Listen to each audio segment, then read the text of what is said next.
आज हम स्वादिष्ट और दानेदार मोहन थाल बनाएंगे। एक हम तोड़ कर दिखाते हैं। ये देखिए, ये अंदर से और बाहर से कितने दानेदार लग रहे हैं और खाने में भी ये बहुत स्वादिष्ट है। तो चलिए हम इसे बनाना शुरू करते हैं। इसके लिए हमने 500 ग्राम के करीब बेसन लिया था, यानी 4 कप के करीब। अब इस बेसन को हम अच्छे से छान लेंगे।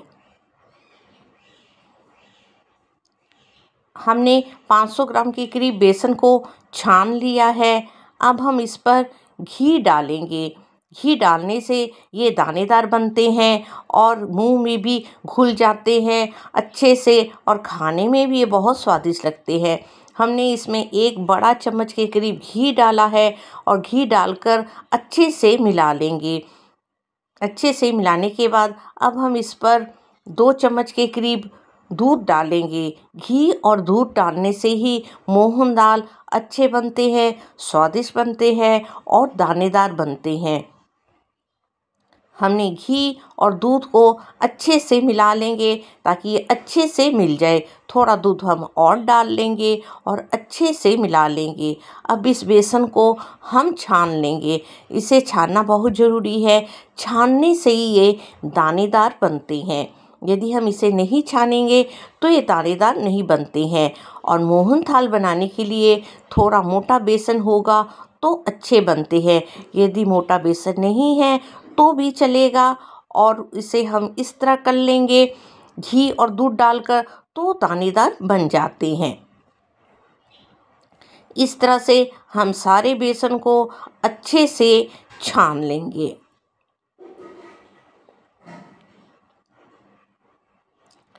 छानने के बाद अब हम इसकी चीनी लेंगे। चीनी हमने 2 कप लेंगे। 4 कप बेसन था, 2 कप चीनी, यानी कि 500 ग्राम के करीब बेसन और 250 ग्राम के करीब चीनी। चीनी का हिसाब अपने स्वाद के अनुसार कम ज़्यादा कर सकते हैं। और तेल लिया है 1 कप और घी लिया है हमने। अब हमने कढ़ाई चढ़ाई है, इसमें तेल डाल दिया है। तेल हमने कम से कम 150 ग्राम के करीब लिया है। और अब हम बेसन डाल देंगे। हम पूरी घी में नहीं बनाएंगे, आधा बेसन में घी डालेंगे और आधा तेल डालेंगे। अब हमने बेसन डालकर अच्छे से मिलाएंगे। पहले हमने हाई फ्लेम में गैस रखी थी, अब हम एकदम स्लो फ्लेम में करेंगे।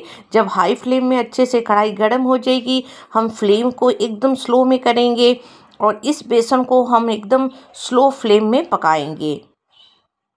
और इसे अच्छे से हिलाते रहेंगे ताकि बेसन की गुठली ना रह जाए। और इसे तब तक बेसन को हम भूनेंगे जब तक बेसन की खुशबू ना आए। अब हम इसमें 2-3 चम्मच के करीब हमने घी डाल दिया है। घी डालने से इसका स्वाद अच्छा हो जाता है, इसलिए हमने इस पर अभी घी डाल दिया है। और इसे हम अच्छे से मिलाएंगे, अच्छे से भूनेंगे। इसे भूनने में कम से कम 20-25 मिनट के करीब लग जाता है, क्योंकि हमने पूरी स्लो फ्लेम में इसे भूनना है। यदि इसे मीडियम हाई फ्लेम में भूनेंगे तो नीचे से जल जाएगा, और एक ही बार जल जाता है और अंदर से पकता नहीं है। इसलिए इसे स्लो फ्लेम में ही पकाना ज़रूरी है। स्लो फ्लेम में पकाने से ही ये स्वादिष्ट बनती है। इस बेसन की बर्फ़ी को बनाकर स्टोर कर 10-15 दिन तक रख कर खा सकते हैं। ये त्योहारों में बना सकते हैं, और बिना त्योहारों में भी जब हमें मीठा खाने का मन होगा तब हम इसे बना सकते हैं।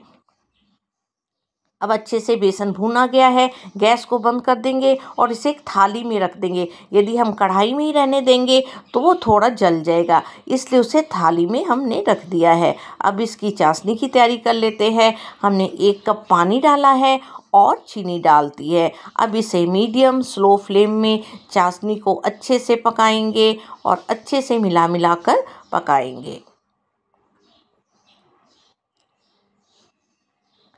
अब हम इस पर छोटी इलायची भी पिसी हुई डाल देंगे, और इसमें हम थोड़ा सा फूड कलर भी डालेंगे, जिससे ये हलवाई जैसे लगे और मार्केट जैसे लगे। हमने थोड़ा सा इसमें फूड कलर डाल दिया है और ये सबको डालकर अच्छे से मिलाएंगे और अच्छे से पकाएंगे, ताकि चीनी अच्छे से पक जाए और अच्छे से मिल भी जाए।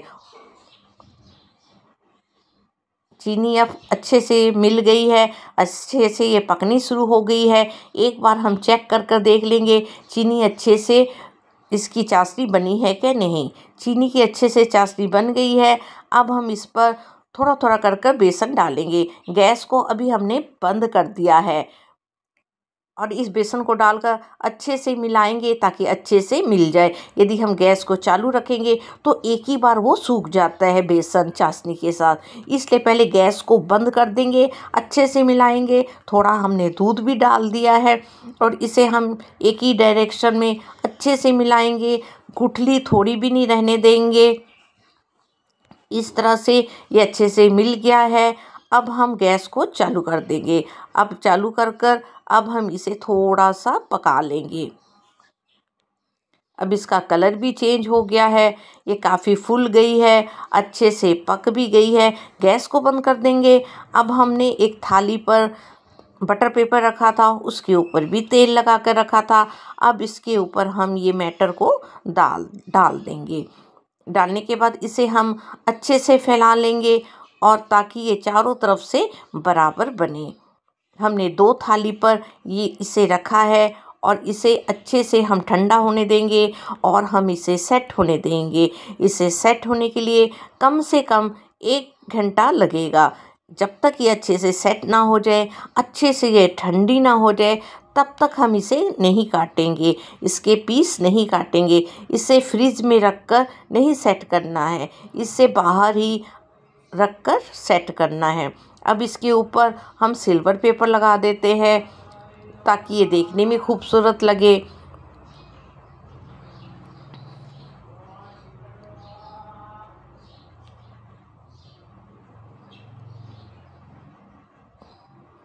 इस तरह से हमने पूरी थाली पर अच्छे से सिल्वर पेपर लगा दिया है, चांदी का यानी कि वर्क लगा दिया है।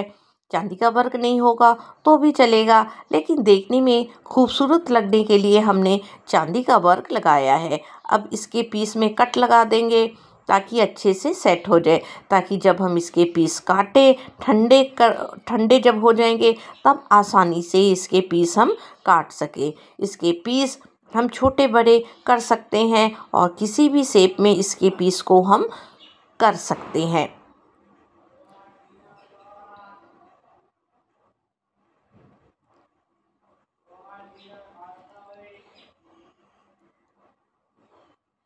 इसके पीस को अच्छे से कट लगा लिया है हमने।